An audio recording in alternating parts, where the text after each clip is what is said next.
it got me in a lot of trouble in the SEAL teams and going forward in my life, because I started looking down on people for not going hard as fucking shit. And I started to create different things, but that's for a different day.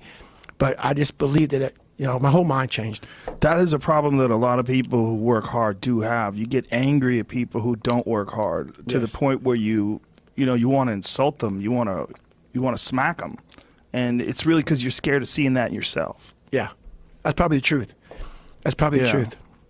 So I guess a lot of times in my life, I would see people, and it probably was a direct reflection of who I was.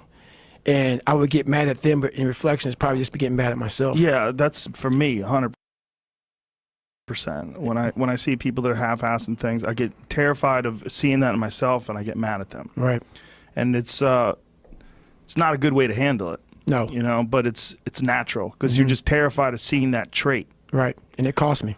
So you come back, you do the quarter mile, right? You walk back home. How do you regroup? So what I did, I sat down there and I put Rocky in.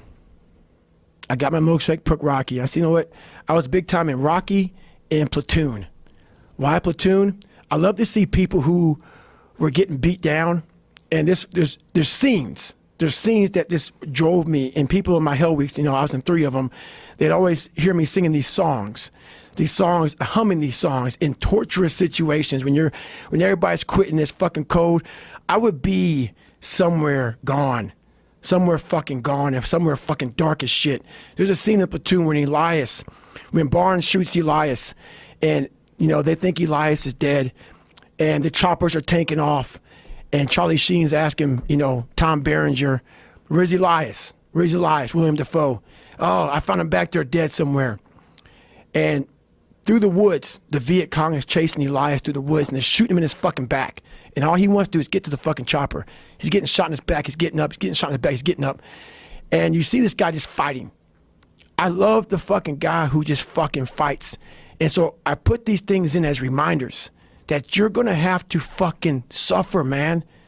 This fucking .25, man, you're going to have to fucking suffer to go from this fat, insecure motherfucker to one of the best guys on the planet Earth. This journey is going to take something that is going to be incomprehensible to most people. And these different visualizations, how I visualize in my self-talk, it became so nasty and dirty that I almost liked the fact that I went .25. So it became from being defeated to like, man, all right, motherfucker, maybe tomorrow we can go .75. It just became this different mindset. I turned negatives into positives. So I would take it like, who would even think about doing this? So I would sit on my couch saying, who at 297, who can't fucking swim that great, who's scared of the fucking water, would have the fucking balls? Who had the balls to fucking man up, quit a job, and go and just put everything on himself. So it's how I started talking to myself and putting myself in a whole different category, and that would fuel me the next day, and I just kept using that as fuel. No one would do this shit. No one would do this shit. You're the baddest motherfucker around. You're the baddest motherfucker ever lived. And I just kept fueling me with the right kind of message that I needed to hear that I was never telling myself. And through time, it became reality to myself. So you start out on the first day, and then do you start running again the second day? Yeah, the second day I went right back after it again. But I started realizing I can't run that far. Right. So what I did was I became damn near a professional cyclist with the miles I put on the bike. So whenever I watched TV, I had to be doing something. So I was riding the bike. I rode a bike a lot to lose the first initial kind of weight, because my bones were just hurting so bad. My body was just broken. And I learned to get over that also. And I tried to swim a lot. I wasn't a great swimmer, but putting fins on kind of equalized my body. I wasn't so negative buoyant. So I started finning a whole bunch. And I spent hours in the pool, trying to get more and more comfortable. Not because I was going underwater. I was so scared of the water that I had to live in the water. I had to become one with the water. So going to the pool used to scare me. So I went to the pool an awful lot. And then the bike got easier. I was able to run more. I went from like 1 mile. 1 mile was a great accomplishment.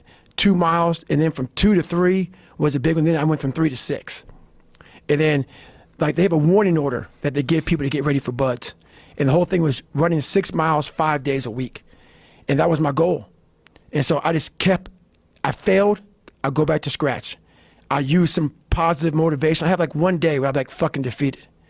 But I started realizing this is part of the process. This is part of the journey.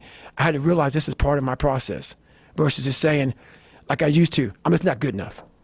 If I'm not good enough, we always say that shit. I'm just not good enough, and then we try something else. I'm gonna fucking make myself good enough. And that became my mentality. I'm gonna make myself good enough. And so I'm misunderstood a lot, but that's all it came down to. I made myself good enough. And the days I couldn't run that far, the next week, I would do 2-a-days. So on the running, if I ran a quarter of a mile, I wait a fucking couple hours, it'd haunt me, bother me. I try to run a half a mile the next time, same day. You can do more than this. If I had to walk, I had to walk. It just became just a process of grinding and grinding, and grinding is not even a good word for it. It's not even a good word for it.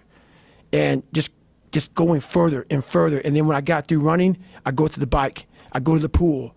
If I got tired somewhere, my legs were tired, I go to the gym. And I developed this crazy workout where I was doing volume, like 200-300 reps of like very lightweight. People always say, how come you don't have any like loose skin? My workout routine in the gym became sick.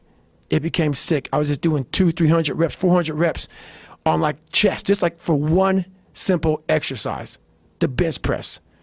And I would rack it, get back on it, just rep it out, trying to burn as many calories as I can, build that muscle mass. And I just became obsessed with it.